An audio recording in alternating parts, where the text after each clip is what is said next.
Halo Sobat Bola, apa kabar? Semoga semua dalam kondisi Baik, sehat selalu. Amin ya. amin.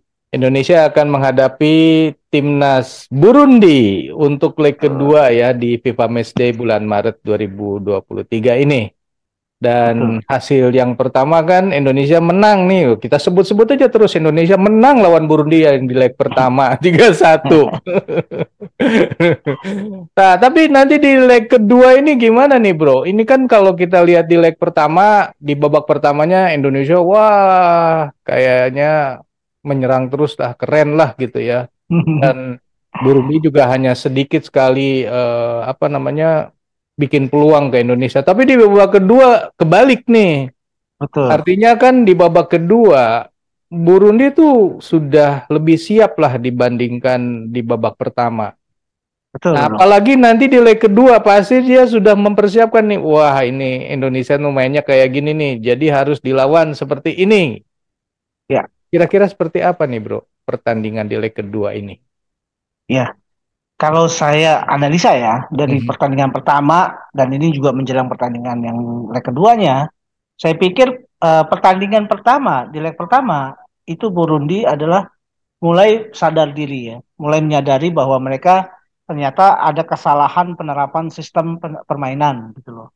Artinya di babak pertama ketika mereka juga masih meraba-raba kekuatan tim Indonesia dan tim nasional kita ternyata sudah langsung mengambil inisiatif melakukan penyerangan dan itu akan hasilnya adalah dibayar mahal dengan 3 gol yang bisa terjadi di babak pertama Mhm. dan proses terjadinya gol itu pun juga sebuah proses-proses yang bagus terkecuali gol ketiga dari Rizky Ridho ya itu mungkin pemberian dari kipernya Burundi ya bro.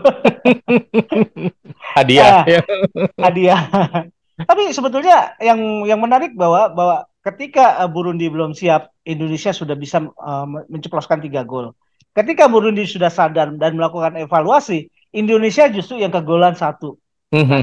yang pasti di leg kedua berkaca dari pertandingan pertama, sepertinya Burundi akan dari sejak awal mulai melakukan inisiatif serangan.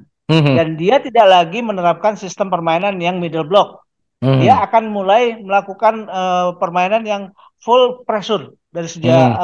apa kontrol daerah pertahanan Indonesia itu sudah mulai mereka mencoba ambil alih kontrolnya gitu loh. Nah kalau itu yang terjadi tentu gaya permainan Indonesia yang di babak kedua itu juga kan sepertinya mencerminkan bahwa ada juga ketidaksiapan Indonesia ketika harus bersiap untuk menghadapi teror dari serangan-serangan Burundi yang sudah mulai aktif. Dan ini yang menjadi PR-nya STY. Karena Mhm. lagi-lagi saya pikir Burundi tidak akan melakukan gaya permainan di babak pertama saat leg pertama kemarin gitu loh. Mhm. Dia akan langsung melakukan aktif melakukan serangan dari sejak awal. Jadi akan bermain seperti di awal babak kedua gitu ya. Betul.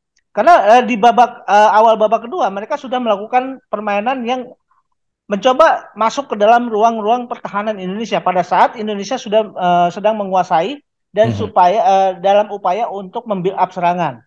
Mhm. Mereka sudah melakukan blocking-blocking dengan mulai katakanlah membayangi pemain Indonesia yang megang bola Mhm. dan pemain-pemain lain itu berusaha mencari atau melihat celah-celah yang bisa dimasuki oleh build up serangan Indonesia dan itu mereka sudah antisipasi Mhm. dan terlihat bahwa eh, pada pertandingan babak kedua Burundi memang lebih lebih ini ya lebih aktif dan lebih possession ballnya juga itu kan lebih bagus ketimbang Ya. timnas Indonesia. Ya. Beruntung bahwa penyelesaian akhir dari pemain-pemain Burundi ini juga ada problem sebetulnya. Mhm. Mungkin saja ini karena Saido Berahino itu salah satu pemain topnya Burundi ini belum turun di leg Mhm. pertama. Mhm. Nah, kalau dia turun, ini juga bisa menjadi ancaman tersendiri. Mhm. Karena Saido Berahino, dia juga pemain yang sangat berpengalaman, bahkan pernah memperkuat Inggris under 18 kalau nggak salah. Mhm. Sampai akhirnya dia memutuskan untuk bisa membela Burundi. Nah, Nah, kalau pemain-pemain yang masih muda saja sudah masuk ke dalam radar timnas Eropa yang sudah mapan, ini artinya pemain punya kualitas yang bagus gitu loh bro. Hmm. Dan ini yang harus diwaspadai oleh timnas kita. Ya. Tapi buktinya di babak kedua leg pertama kemarin kan di pertengahan itu akhirnya setelah Indonesia keceplosan 1 gol itu terus kan boleh dikatakan berimbang lah. Walaupun Indonesia sering diserang, Ya, terutama di ya akhir-akhir gini, babak kedua. beruntung ya. Kalau saya bisa melihat bahwa ada satu ini ya, katakanlah berkah lah Hmm. dengan kehadiran pemain yang seperti Jordi Amat ini. Karena Hmm. boleh dibilang Jordi Amat inilah yang bisa menetralisir dan bisa mengorganisasi pertahanan tim kita pada saat kita banyak diserang oleh Burundi. Hmm. Terlihat bahwa memang yang paling menonjol adalah bagaimana sinergi dia dengan Rizky Ridho udah begitu bagus. Walaupun masih agak gagap ketika dia harus bersinergi dengan Elkan Bagot. Hmm. Tapi bukan tidak mungkin bahwa di pertandingan berikut setelah Elkan Bagot dan Jody Amat mulai katakanlah mengevaluasi dan mencermati gaya permainan masing-masing, Hmm. chemistry itu bisa makin terbentuk gitu loh bro. Hmm. Nah, jadi saya pikir peran Jordi Amat di pertandingan babak kedua leg pertama itu justru yang paling menonjol karena dialah yang menjadi aktor dalam menetralisir pertahanan, menetralisir serangan-serangan Burundi. Gitu, Nah, bro.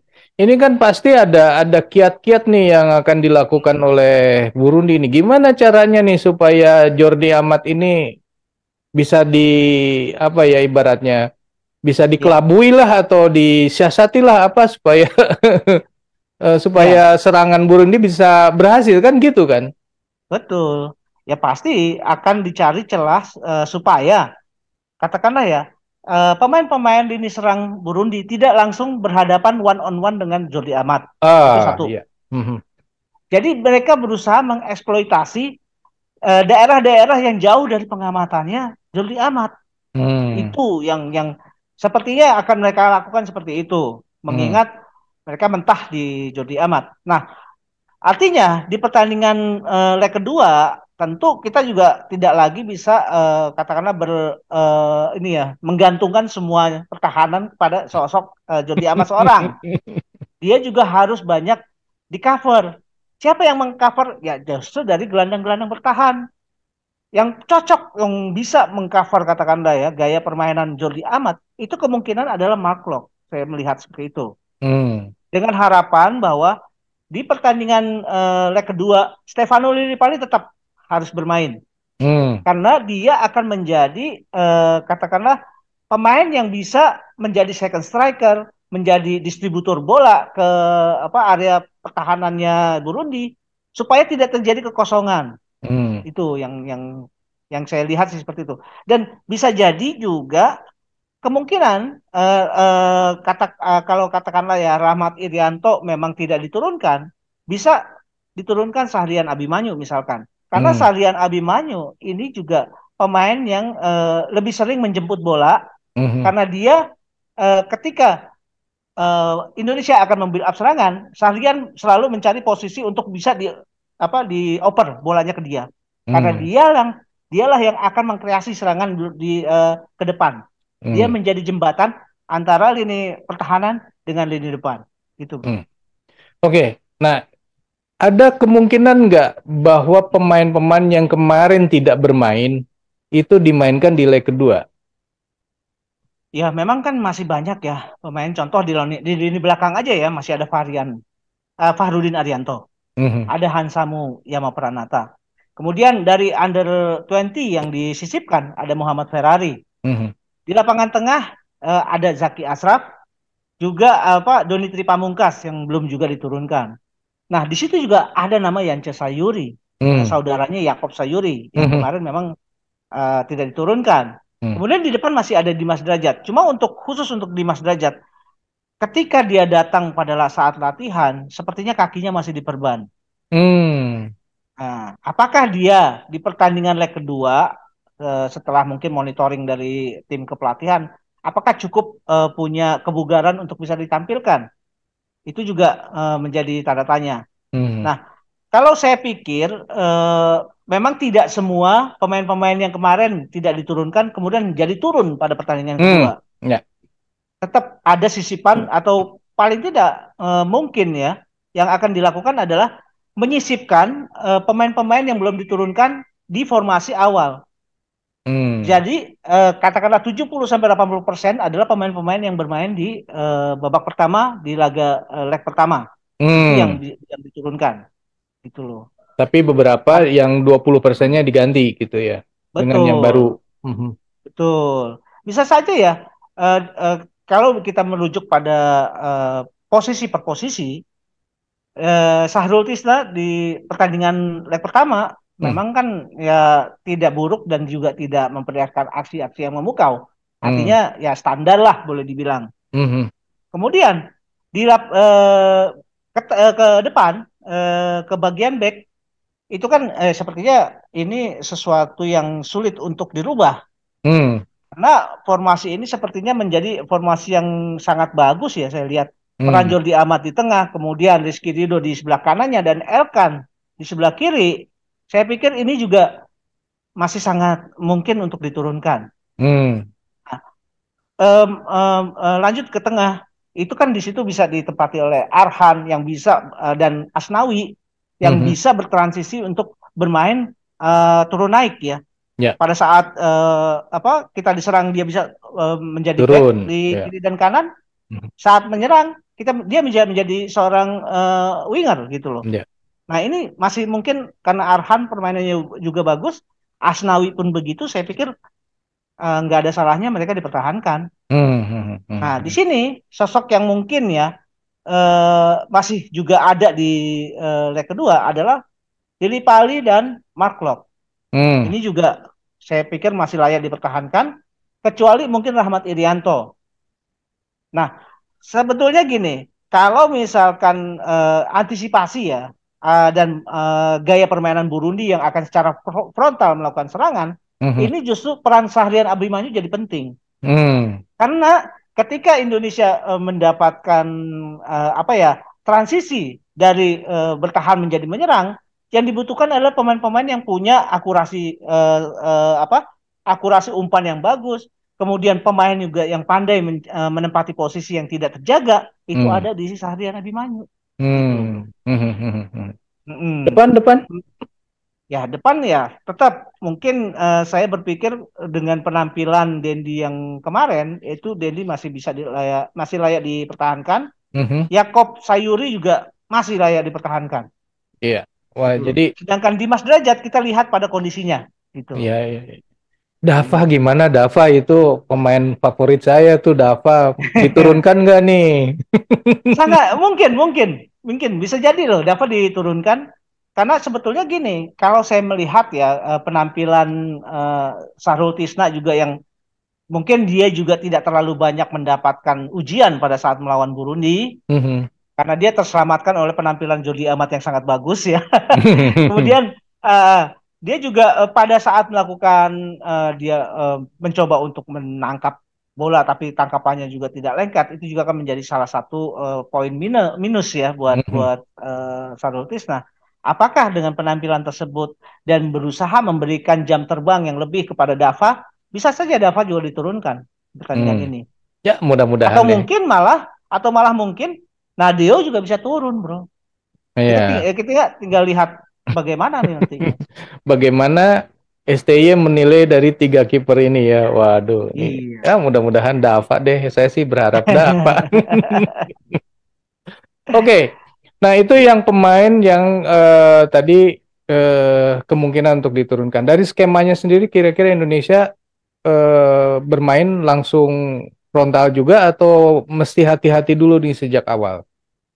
Ya memang mungkin gaya permainan di babak leg pertama itu mungkin akan lebih direm ya, akan lebih direm karena kita juga melihat pada gaya permainan yang akan disajikan oleh Burundi.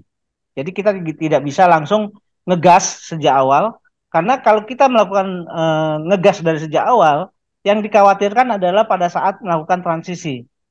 Yang sering terjadi timnas kita selama ini proses transisi dari minus positif ke negatif itu sering kedodoran, bro. Jadi Hmm, ini jangan dulu dilakukan, gitu loh. hmm, hmm, Ah, makanya yang dibutuhkan adalah pemain-pemain yang cepat dalam hal ini, dan pemain yang mau berkorban untuk turun naik. Itu bisa terlihat pada peran Yakob Sayuri ya, yang begitu bagus dalam melakukan cover di sebelah bagian kanan. Karena dia juga berusaha melapis kondisi yang mungkin ditinggalkan oleh Asnawi atau Rizky Ridho. Itu bisa bisa ini bisa dia lakukan dengan bagus. Nah, ini juga saya meng-highlight justru ada saudaranya Yakob Sayuri nih, Yance gitu loh. Nah, Yance juga saya pikir punya nih kesempatan untuk bisa turun gitu loh. Karena kalau kita lihat di Liga 1 di PSM bagaimana Yance bermain juga sangat bagus. Dan ternyata kan pemain-pemain jebolan dari Liga 1 ternyata di pertandingan leg pertama tidak mengecewakan, Bro. hmm. Tuh. Sangat mungkin juga Yance bisa turun. Kalau diturunkan, saya kira itu akan mengecoh Burundi tuh. Loh kok udah ada di Bisa. sini lagi gitu, padahal Yakob. Kok ada dua Loh kok ada orang di sini gitu. lagi? Oh kok ada Yance? Loh kok ini pemain siapa nih yang jaga? Nah, Betul, dari betul. hasilnya sendiri kira-kira Indonesia menang lagi nggak? Saya tetap berkeyakinan bahwa Indonesia menang. Pertama, kita memanfaatkan pada efek psikologis dari Burundi. Hmm. Burundi tentu target mereka harus menang. Mereka juga tidak ingin malu. Hmm. Mengingat peringkat mereka justru ada di atas Indonesia walaupun cuma terpaut 10. Hmm. Tapi kan dari kemenangan Indonesia melawan Burundi aja, Indonesia kan bisa menapak naik satu tingkat ke peringkat 150. Hmm. Nah, Burundi juga tidak ingin memberikan katakanlah kenaikan peringkat yang berikutnya secara cuma-cuma dan mereka Hmm. juga tidak ingin menjadi tim yang ya kok ternyata begitu saja gitu loh. Hmm. Artinya mereka juga tidak apa selalu dan pasti akan tampil lebih all out. Nah, ini yang bisa dimanfaatkan. Oke, Bagaimana cara memanfaatkannya adalah dengan permainan transisi yang efektif gitu loh, Bro. oke. Oke, ini ada kabar berita tentang Sen. Katanya Sen datang ke Indonesia. Iya. Apakah Sen dimainkan? Kalau dimainkan, siapa yang digantikan oleh Sen? Ya ini memang kan masih kontroversi ya atau masih belum jelas Rumor lah ya. beritanya, Mhm. rumors mengenai penampilannya Sen. Tapi memang Sen yang saya dengar kabarnya dia juga sudah memperlihatkan tiket perjalanan dari Norwegia menuju Indonesia. Perjalanan dari Norwegia ke Indonesia 19 jam. Dan berdasarkan ini jadwal kedatangan, dia kedatangan kemarin pada hari Minggu Mhm. sore ya, sekitar jam 18-an lebih gitu loh. Nah, tinggal apakah proses yang tadi ya, yang mengenai perpindahan federasinya sudah selesai atau belum. Hmm. Kalau misalkan proses perpindahan proses federasi ini sudah selesai, ya bukan tidak mungkin juga kedatangan Sen tidak cuma-cuma, bisa Hmm. dimanfaatkan juga untuk untuk paling tidak saling mengenal Hmm. antar anggota tim nasional. Dan kalau dia bisa diturunkan, dia bisa menempati posisi yang ditempati oleh Arhan. Saya Wah, pikir begitu. Arhan terancam. Ancam. Sadil, Sadil bro. Sadil katanya dipulangin ya. Iya. Sadil memang kan dipanggil ya untuk Hmm. menghadapi Burundi. Hmm. Tapi dia juga begitu datang, kemudian staf kepelatihan STY juga melihat kondisinya Sadil. Akhirnya Sadil diberikan privilege untuk latihan sendiri terpisah. Hmm. Karena saat ini Sadil masih dalam tahap penyembuhan dari cedera hamstring Hmm. yang dia dapat pada saat membela Sabah. Tapi itu sesuatu hal yang positif ya yang dilakukan oleh Sadil ya bahwa respon dia untuk datang memenuhi panggilan itu walaupun dengan kondisi apapun ya dia tetap datang sambil memperlihatkan kondisi yang sebenarnya. Hmm. Apakah tinggal bagaimana Sadil menyikapi masalah ini? Dia bukan tidak ingin atau menolak untuk datang untuk dipanggil, tapi dia hanya ingin menyerahkan keputusan semua kepada staf kepelatihan dalam hal ini ada STY. Apakah Hmm. dia layak diturunkan atau tidak? Hmm. Kalau dia layak, dia akan jalanin. Tapi kalau Hmm. tidak, ya dia akan dipulangkan. Gitu loh, bro. Hmm. Itu lebih Beda ya bagus. dengan yang satu lagi yang dia malah dimainkan oleh klubnya gitu kan. Iya.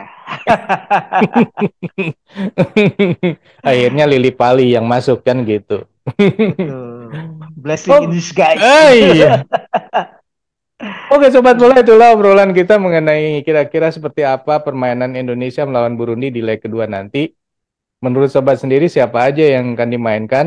Ya, apakah akan sama seperti di leg pertama? Yang kedua, apakah Sen akan dimainkan juga? Kalau Sen dimainkan, siapa yang tergusur? Apakah benar Arhan akan digusur? Silakan tulis di kolom komentar.